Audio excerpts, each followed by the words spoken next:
안녕하세요.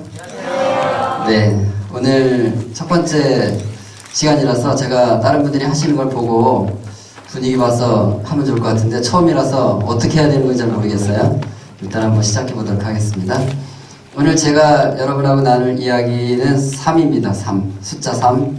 이 3이라는 숫자와 우리 친구들이 공부를 어떻게 잘할 수 있는 것과 스마트폰과 이런 관련들이 어떻게 되는지 한번 나눠보죠. 여러분, 세계에서 제일 비싼 책이 뭔지 아세요? 세계 제일 비싼 책. 페이스북입니다. 네. 이 책이 얼마나 비쌌냐면 상장 당시에 172조 원이었어요. 이 책을 만든 친구가 저기 앞에 잘생긴 저커버그라는 친구인데, 이 친구는 2014년 자산평가액이 34조 원이에요. 별로 감이 없으시군요. 34조 원은 은행에 넣으면 한 달 이자만 800억 원이 나오는 거예요. 이제 감이 오시네요. 어떻게 저커버그는 29살인데 34조 원의 자산을 갖는 저런 책을 만들어냈을까요? 그는 유대인이라고 알려져 있습니다.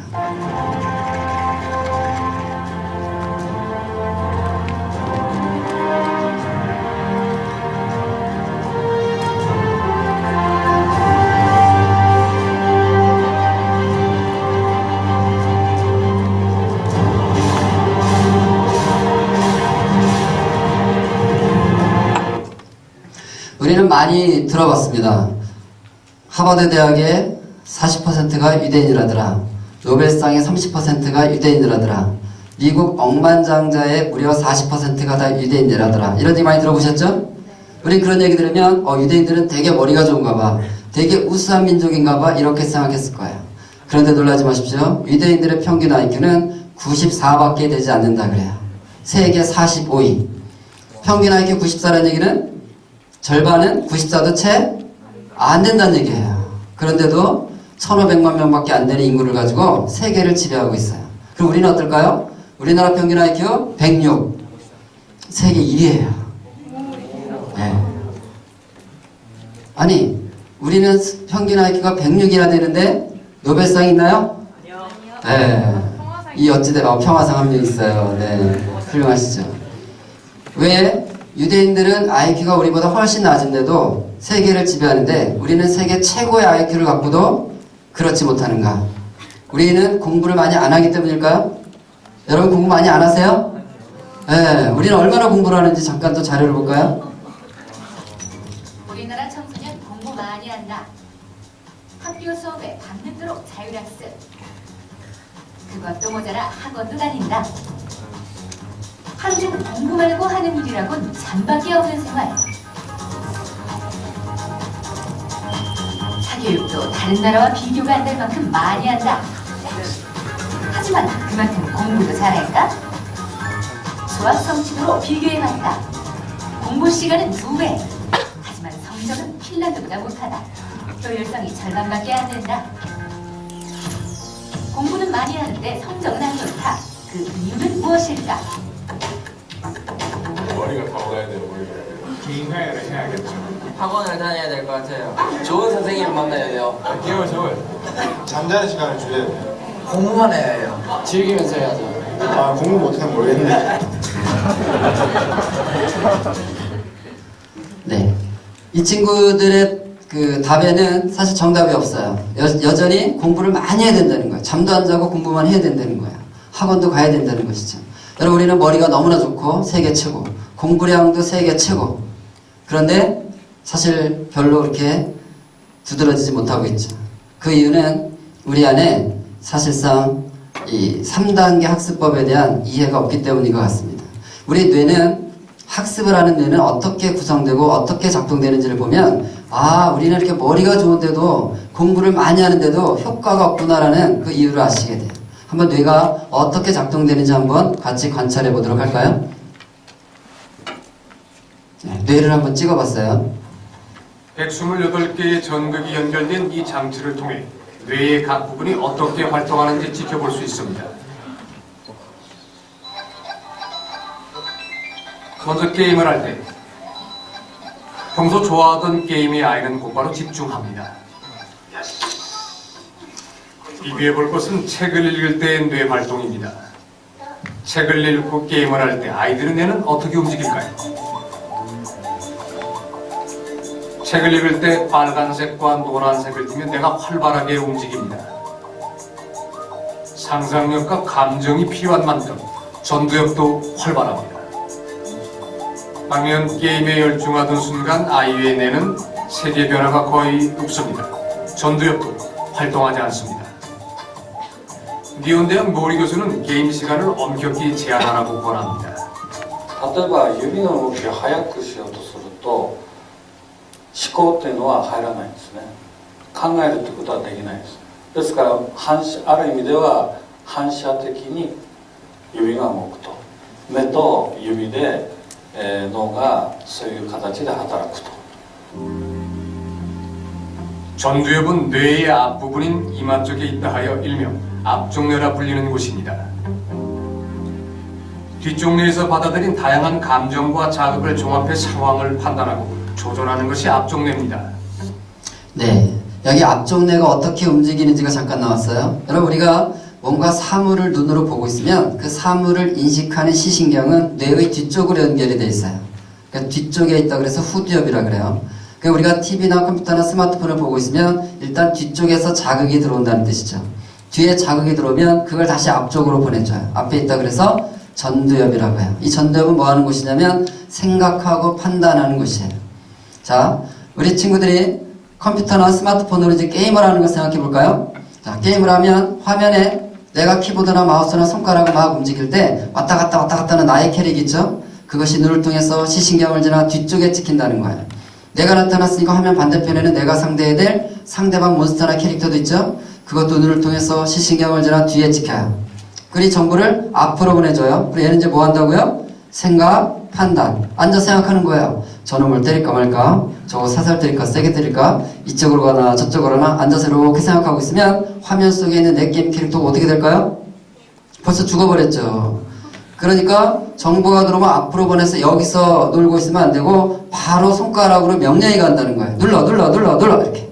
그래서 우리 친구들 컴퓨터 앞에만 앉아있으면 열심히 자판을 두드리고 있는 것이죠. 그럴 때는 화면에 보는 것처럼 이 전두엽 쪽이 활발하게 움직인다 안 움직인다? 안 움직인다는 거죠. 그러니까 우리가 소리를 들으면 측두엽이라는 곳에서 잡고 눈으로 시각 자극이 들어오면 후두엽에서 잡는데 이것을 이해하고 분석하고 하려면 전두엽이 돌아가야 되는데 TV나 컴퓨터나 스마트폰을 보고 있을 때는 그 화면을 이해하기 위해서 계속 거기에 집중하기 때문에 뒤쪽은 바쁘지만 앞쪽 뇌는 잘 움직이지 않는다는 거예요. 드라마 봐도 그렇겠죠? 여러분 드라마 보세요. 조인성이 나타났는데 뭔 소리 해요? 근데 내가 못 알아들었어요. 왜 저 말을 했을까? 계속 생각하고 있으면 화면이 멈춰서 나를 기다려줘요? 화면 어떻게 됐어요? 지나가 버렸죠. 다시 말해서 시각 자극을 보고 있을 때는 전두엽을 셧다운 시키게 된다는 거죠. 우리가 고차원적인 사고를 하면서 스마트폰 들여다보고 있으면 고차원적인 사고를 하고 있다면 이 스마트폰 내용을 볼 수가 없는 것이죠. 그러니까 뭔가를 보면서 시간을 보낸다는 것은 전두엽을 꺼낸다는 걸 말하는 거예요. 반면 책을 볼 때는 어떨까요? 책을 읽을 때는 글자가 눈으로 들어오면 뒤쪽에 찍히죠. 근데 글자는 기호잖아요. 기호. 여러분이 러시아 글자로 된 책을 넘겨보세요. 책장 넘길수록 생각 깊어지세요? 눈물 나고 그래요? 글자는 뒤에서 중요한 게 아니라 반드시 전두엽으로 가서 단어와 문장과 맥락과 구조와 이게 돌아가야 그 책을 읽게 되죠. 그러니까 이 친구가 닌텐도 들고 있다 갑자기 글자를 보기 시작하니까 어디가 켜졌다는 뜻이에요? 전두엽이 켜지는 거예요. 다시 말해서 스마트폰이나 TV나 컴퓨터를 게임을 하고 있을 때는 전두엽이 셧다운 돼야 거기에 집중할 수 있고 책을 읽을 때는 전두엽이 켜져야 그 책을 읽을 수 있다는 거죠. 그래서 이런 연구를 한 분이 이런 결론을 내렸어요. 일주일에 3일 1시간씩만 게임을 해도 이 생각하는 기능을 셧다운 시켜놓고 살기 때문에 이 기능에 문제가 생긴다는 거예요. 여러분 일주일에 3일 정도만 전두엽을 셧다운 시키고 게임을 해도 생각하는 기능에 문제가 생길 수 있으면 지금 대한민국 초중고등학생들의 이 전두엽에 생각하는 기능은 문제가 있을까요? 없을까요? 다 생겼겠죠. 3일 1시간은 무슨 매일 2-3시간씩은 TV 앞에서 컴퓨터 앞에서 스마트폰 앞에서 이러고 살고 있잖아요. 그런데 실제로 지금 중학교, 고등학교 가보면 이 일이 벌어지고 있어요. 요즘 중학교, 고등학생들이 교실에서 제일 싫어하는 거 3개가 있더라고요. 첫째, 우리 각자 생각 한번 해보자. 싫어요. 머리 아파요. 생각해보자 그러면 싫다 그래. 왜요? 전두엽이 안 돌아간다는 뜻이에요. 생각한 다음에 이제 우리 토론할 거니까 각자 정리해서 발표 한번 해볼까? 넌 발표할까? 다 없대요. 더 싫어하는 거 있죠? 생각하는 것보다 말하는 것보다 더 싫어하는 거 볼까요? 네, 써보자. 써보자. 쓰기가 안 된다는 것은 전두엽의 기능이 잘 안 돌아간다는 뜻입니다. 왜 그러냐면 학습이란 전두엽은 학습을 할 때 3단계로 움직이게 돼 있다는 것이죠. 1단계 입수. 일단 지식과 정보가 눈과 귀를 통해서 들어오죠. 이 들어오는 지식을 우리는 사실에 대한 이해, 문법 단계라 그래요. 들어온 지식은 이 속에서 이제 전두엽의 지식이 들어오면 그것을 서로 정리해내는 과정들이 있어야 돼요. 전두엽이 켜지면서 이해하고 분석하고 논리적인 연결을 시켜나가죠. 2단계. 그 다음 3단계는 그 논리적 연결을 통해서 말과 글로 지혜가 돼서 나오는 것입니다. 3단계. 근데 정리하고 표출하는 장소가 뇌 어디라고 말씀드리는 거예요? 어디라고요? 전두엽이라는 거예요. 그러면 TV, 컴퓨터, 스마트폰을 보고 있을 때는 전두엽을 켜놓는다, 안 켜놓는다? 안 켜놓는다는 것이죠. 그러니까 우리가 스마트폰을 하면서 익숙하게 지내다 보면 어떤 사실들을 받아들인 다음에 정리하고 표출하는 게 잘 안 되게 돼 있는 거예요. 저커버그는 유대인들은 이걸 잘하는 거예요. 머리는 나쁘지만 그들은 3살부터 그 토라, 모세오경이라는 성경을 암송을 합니다. 그러니까 성경을 통째로 머릿속에 넣어놓고 토론하고 또 이렇게 하기 때문에 그들은 2단계, 3단계 뇌가 많이 발달돼 있어서 그러니까 결국 페이스북은 뭘로 만들었다는 뜻이에요?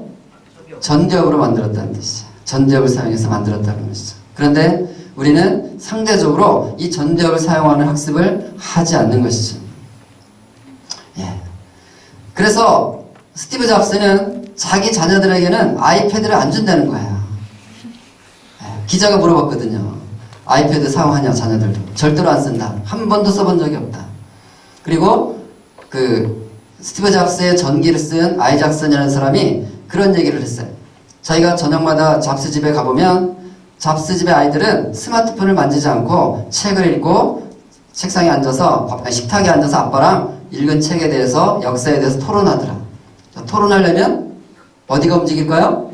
전두엽을 계속해서 사용하는 훈련을 시키기 때문에 그런 일을 위해서 안 하는 거예요. 왜냐면 아이패드 같은 걸 주면 답은 빨리 찾을 수 있죠. 그죠? 검색하면 답 바로 나오죠? 그런데 이 답은 내 전두엽이 사용된 답일까요? 아니면 누군가 다른 사람의 전두엽이 사용된 답일까요?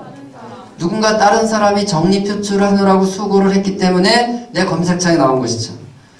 우리가 100점 맞을 수 있지만 점수를 높일 수는 있지만 그것은 나의 정리 표출 2단계, 3단계를 사용한 것이 아니기 때문에 사실상 이런 지식은 쓸모가 없는 거예요. 옛날에는 아는 것이 힘이다 이런 말이 있었어요. 선진국이 알고 있는 거 흉내내도 내 먹고 살았으니까. 오늘날은요 아는 게 힘이 아니에요. 남이 알고 있는 거 흉내내면 저작권법 위반 문제가 되는 거예요. 내 전두엽을 통해서 창의적인 지식을 만들어야 된다는 것이죠. 실제로 실험을 해봤어요. 한 학교 고등학교 가서 한쪽은 인터넷으로 숙제하게 하고 한쪽은 책으로 숙제를 시켰어요. 보통 우리 학생들에게 하나를 선택하라면 주로 어디로 달려갈까요? 일로 가겠죠. 그것이 뭘 의미하는지 한번 실험 결과를 비교해 볼까요? 우리는 학생들과 함께 숙제에 대한 특별한 실험을 해보기로 했습니다. 인터넷으로 과제를 할 그룹과 관련 책으로 과제를 할 그룹으로 나누어 진행해보기로 했습니다. 인터넷을 이용해 과제를 하는 학생들, 막힘없이 빠른 손놀림으로 과제를 하고 있는데요. 마음에 드는 내용 하나 집어가지고 그냥 복사하면 돼요. 마우스로 드래그하고. 나머지 한 그룹은 도서실에서 관련 책을 찾아가며 과제를 하고 있습니다. 평소 인터넷이 더 익숙한 학생들, 이런 과정이 어떻게 느껴질까요? 인터넷은 뭔가 빨랐는데 책으로 하니까 일일이 찾아봐야 되니까 좀 힘들기도 한데 막 새로운 지식 같은 걸 알 수 있어서 좀 좋았어요.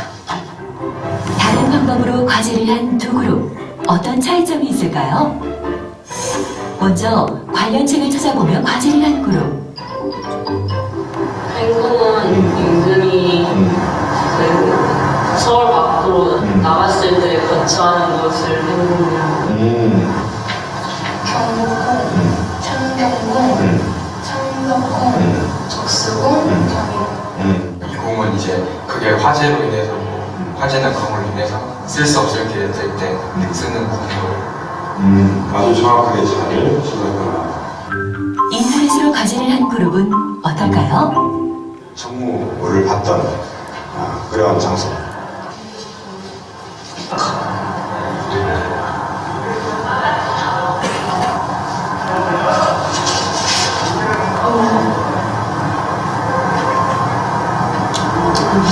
기억나? 이게 자기가 차린 것 중에서 비교적 정의되어 있는 것인데 잘 모르겠어.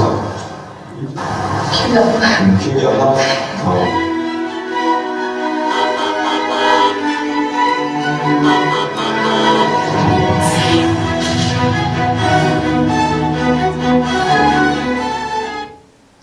네. 여기 인터넷에서 숙제한 친구가 이런 말을 했죠. 마음에 드는 거 하나 골라서 드래그해서 복사하기 누르고 잘라 붙여서 프린트키 누르면 출력 쫙 되고요. 진짜 편해요. 그랬어요.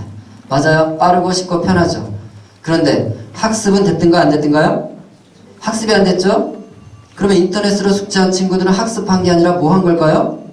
네, 손가락 놀이 한 거예요. 손가락 놀이. 클릭, 클릭, 클릭, 클릭. 2, 3단계를 하지 않았다는 뜻이에요. 1단계만 했지. 반면 책을 읽은 아이들은 어떨까요? 자, 책을 읽고 있으면 어디가 움직인다 그랬죠? 전두엽이 깨어난다 그랬죠? 읽은 책을 숙제라고 갖다 줄 수 없으니까 이거 어떻게 해야 돼요? 요약 정리해야 되겠죠? 자, 요약 정리하려면 어디가 바쁠까요? 전두엽이 바쁘죠. 그걸 또 글로 썼네요? 글로 썼어요. 자, 글로 썼으니까 글로 쓴다는 것은 어디가 움직인다는 뜻이에요? 왜냐면 여러분 글 써보면 자꾸 지워야 될 게 눈에 띄잖아요. 틀린 게 눈에 띄잖아요. 그 말은 쓴다는 것이 가장 고도의 고차원적 사고활동이기 때문에 그런 거예요. 그래서 사실 모든 학습은 반드시 쓰기로 끝나야 되는 거예요. 쓰는 것까지 돼야 3단계가 되는 것이죠. 그렇게 했더니 실제로 학습이 됐어요? 안 됐어요? 학습이 됐죠. 12%와 75%의 차이. 이것이 우리가 머리가 세계에서 제일 좋고 공부는 제일 많이 하지만 효과가 없는, 그리고 별 볼 일이 없는 그 결과를 만들어낸 그 기준이에요. 우리는 열심히 문제집을 외우고 남이 요약 정리해준 것을 외워서 답을 맞추는 데는 익숙하지만 정말 책을 읽고 그것을 정리 표출을 통해서 내 지식을 만들어가는 과정들은 하지 않기 때문에 우리는 1단계 학습에 만족하는 삶을 살 수밖에 없는 것이죠. 마지막으로 여러분에게 그러면 2단계, 3단계 이 전두엽 학습을 할 수 있는 방법은 무엇인가? 거기에 대한 3가지 비결을 말씀드리려고 합니다. 3단계 학습을 위한 3가지 비결. 첫째, 좋은 책을 읽으라는 것이죠. 여러분 스마트폰 손에 있으면 책 읽을 수 있을까 없을까요? 여러분 스마트폰 손에 있으면 책 못 봅니다. 사람이 책을 읽으려면 절대적인 조건이 하나 있어야 돼요. 그 조건이 뭔지 아세요? 심심해야 되는 것입니다.